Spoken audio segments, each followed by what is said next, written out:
Welcome to A Century of Cinema. Today I will be exploring my favourite films of 1954. First, Alfred Hitchcock's Dial M for Murder. Ray Milland stars as Tony Wendis, who is plotting to murder his wife Margot, played by Grace Kelly. She has recently ended an affair with Robert Cummings' Mark, who has just arrived in town. Tony has blackmailed a ne'er-do-well old schoolmate of his, Lesgett, to perform the murder, while he alibis himself alongside Mark, of all people. But when Lesgett fails and is killed by Margot, Tony comes up with another plan, i.e. getting Margot hanged for murder. Enter John Williams' Inspector Hubbard, who investigates the murder, as Mark tries to prove Margot innocent and Tony tries to keep the setup together. Dial M for Murder is yet another example of the brilliance of Hitchcock. In fact, for 1954 alone, there's an even better one, but more on that later. Taking a crack at 3D this time, although the fad was well and truly on the way out when the film was released, so was mostly shown in standard 2D, Hitchcock does not make the mistake of gimmicking up the movie for the sake of the intended format, but utilizes it in a way which is more in keeping with modern 3D movies, not drawing attention to it, but employing it as a useful tool. So when you watch it in 2D, it loses nothing. I've spoken a lot about Hitch in the past, and will do so again very soon. And Dial M for Murder gives us precisely what we want and expect from him at this point. This particular film, having been based on a play, is largely set in one room, but Hitchcock makes such incredible use of the space. Dynamic blocking, excellent utilization of the camera, and he elicits a disgustingly charming performance out of Milland. I don't know how he does it. I was seriously rooting for Tony to get away with it, wincing whenever something unforeseen cropped up to interfere with his plan. And he's clearly a terrible person, but that is the power of the protagonist, the ability to get you on side.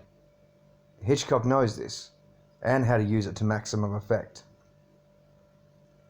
River of No Return, directed by Otto Preminger, stars Robert Mitchum as Matt Calder, who has just been released from prison and heads to a prospector's tent city where he is supposed to reunite with his son Mark. There he meets Kay, a saloon singer played by Marilyn Monroe, who has been looking out for Mark since he arrived.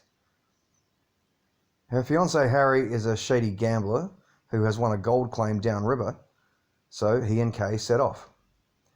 Meanwhile, Matt and Mark have settled on a piece of land by the river, and when Kay and Harry pass, having lost control of their raft, Matt rescues them.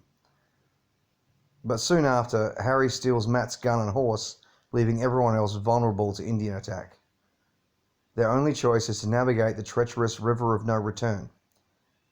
Throughout the journey, amid many perils, from nature or the much worse human variety, Matt, Mark and Kay grow closer, looking more and more like a family. There is such beauty on display in this film, and I'm not just talking about the magnificent Miss Monroe, though I'm not going to lie, it is a factor. But being shot largely on location in Alberta, Canada, and the Salmon River, the scenery is simply breathtaking. And I love seeing this side of Marilyn, the maternal side. Her scenes with Tommy Reddig as Mark, who does an excellent job, are possibly the most engaging in the film. And her musical numbers are pretty decent too, particularly her melancholy version of the title song. Mitchum is solid as the standard strong silent western hero, but I really think the movie belongs to the river and Marilyn Monroe. George Cukor's version of A Star is Born stars James Mason as alcoholic movie star Norman Maine and Judy Garland as Esther Blodgett, a singer that Maine mentors and falls in love with. Esther, with Norman's assistance, becomes a star, just as Norman's career is on the rocks due to his drinking and reputation as a troublemaker. Even though his relationship with Esther had helped him tremendously. However, his flagging career exacerbates his alcoholism and sends him spiraling to a tragic end, despite Esther's love and devotion. This is a pretty well-known story to basically every generation, since the film is regularly remade.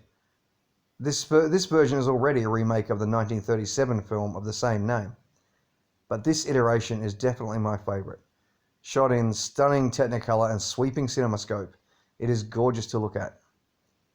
Mason and Garland in the lead roles are astounding, arguably the best or at least top tier of their respective careers. The music is also fantastic, with a mix of standards and originals, most notably by Harold Arlen and Ira Gershwin, whose song The Man That Got Away, as performed by Judy Garland, is not only my favourite part of the movie, but one of my all-time favourite vocal performances, and definitely my number one Judy song. But fools will be fools, and where's he gone to? Judy Garland is exceptional as Esther. Only one of her other acting turns even compares in quality to this, but we'll have to wait till the 60s for that one. She is a raw nerve of compassion, vulnerability, and strength stretched to its limit, and she does it while also singing and dancing like the superstar that she was. And James Mason somehow manages to not only meet her level, but also come damn close to surpassing it. Of course, he doesn't have to do the musical numbers, but his role as an actor is certainly demanding. The part of Norman Maine is a tightrope walk. It must be played with gusto and subtlety. You have to be deplorable at times while still retaining the sympathy of the audience. A good script helps, but ultimately it is up to the actor to make us care about him, and Mason walks that line perfectly. The two actors have very different styles, yet they play off each other beautifully. So James Mason is my choice for Best Actor, and Judy Garland is my Best Actress. Finally, Alfred Hitchcock's Rear Window. Written by John Michael Hayes, based on Cornell Woolrich's short story It Had to Be Murder. It stars James Stewart as photographer L.B. Jeffries, or Jeff, who is stuck in his apartment during a heatwave with a broken leg. He spends his days observing his neighbours across the courtyard, and due to some suspicious behaviour, begins to suspect his neighbour, Lars Thorvald, played by Raymond Burr, of killing his wife.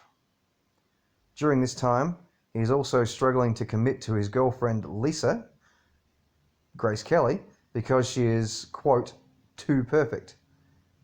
She then proves she is exactly the right amount of perfect when she helps Jeffries try to prove Thorvald's guilt, even sneaking into his apartment at one point. Of course, this is a Hitchcock film, so things get tense and build to an excellent climax. Rear Window is often touted as one of the greatest films of all time, and it's not hard to see why. I think it's about as perfect a movie as you can get. To begin with, you have a talented and charming cast all the way down the call sheet. Stewart is witty, intense, and just a little bit dirty. As for Grace Kelly, this is my favourite of her roles. Lisa is perfect. She's the perfect girlfriend. Way too good for Jeffries or anybody else. She makes Jeff more likable because she likes him. Thelma Ritter plays Jeff's nurse Stella, and she's just doing that Thelma Ritter thing of being uncomplicated, streetwise, sassy, and altogether awesome. And Raymond Burr as Thorvald, who barely speaks and is mostly seen from a distance, somehow still manages to be menacing as hell. Even the other residents we see play their parts perfectly. And they all have their own narratives, which play out in front of us as a bunch of engaging B-plots. This speaks to the brilliance of Hayes' screenplay, which gives the audience so much without ever seeming overloaded or messy.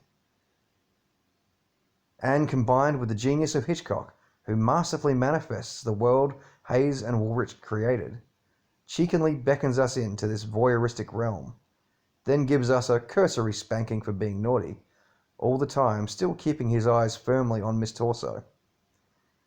Rear Window is Hitchcock at his best, so here's my choice for Best Director.